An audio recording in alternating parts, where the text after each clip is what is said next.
করবো, আমি কমটাকে ধরবো, কারণ আমি একটা হ্যান্ডে সিজার থাকবে, একটাতে কম থাকবে, ঠিক আছে।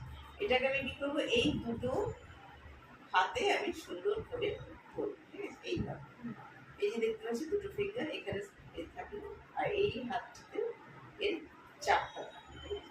দেন আমি কি করবো, যেটাকে আঁচড়ালাম, চুলটাকে সুন্দর করে কম করলাম, এটাকে ধরে এখানে স্ট্রেটে আমি এই দুটো ফিঙ্গার দিয়ে আমি ধরলাম, আবার আমি কম করলাম, আবার কাটার সময় কি করবো, সবসময় হয় আমার যদি মানে আমি কাস্টমারকে বসিয়ে হয় ওকে ঘুরিয়ে হেয়ারটা কাটিং করবো, না হয় ও স্টিল থাকবে, আমি ঘুরে ঘুরে হেয়ারটা কাটিং করবো, তাহলে কি হবে, আমাদের প্রসেসটা ঠিক থাকবে। তো এইটা হলো আমাদের সিজার কিভাবে আমরা ধরবো, সেটা আমি তোমায় দেখালাম, এটা তুমি ধরে দেখো। আর তোমরাও দেখে নাও, যারা যারা বিউটিশিয়ানের কোর্স করতে চাচ্ছ, বাড়িতে বসে দেখো, অনেকটাই বুঝতে পারবে। কম করলে এই দুটো ফিঙ্গার দিয়ে স্ট্রেটে করবে, আবার টানলে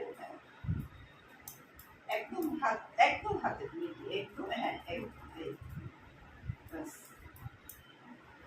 এবারে এটাকে তুমি এখানে যেহেতু কাটতে হবে তার কোনো মানে নেই, তুমি জাস্ট পজিশনটা নিয়ে নেবে, তুমি এখানে ধরেও কাটতে পারো, এদিকে সরিয়েও কাটতে পারো, কিন্তু জাস্ট পজিশনটা এইটা থাকে, দুটো ফিঙ্গারে হেয়ারটাকে ধরে নেবে, এবার তুমি কাটিয়ে দেবে। তার আগে কি করবে, পুরো চুলটাকে সুন্দর করে, চুল দেখবে যেন একদম ভেজা থাকে, হয় ভিজিয়ে নিবে, নাহলে ফার্স্ট যখন হেয়ার কাটিং করবে ওয়াশ করে নেবে, ওটাতেই কোনো বোঝা নেই। চলো এবার প্র্যাকটিস করো।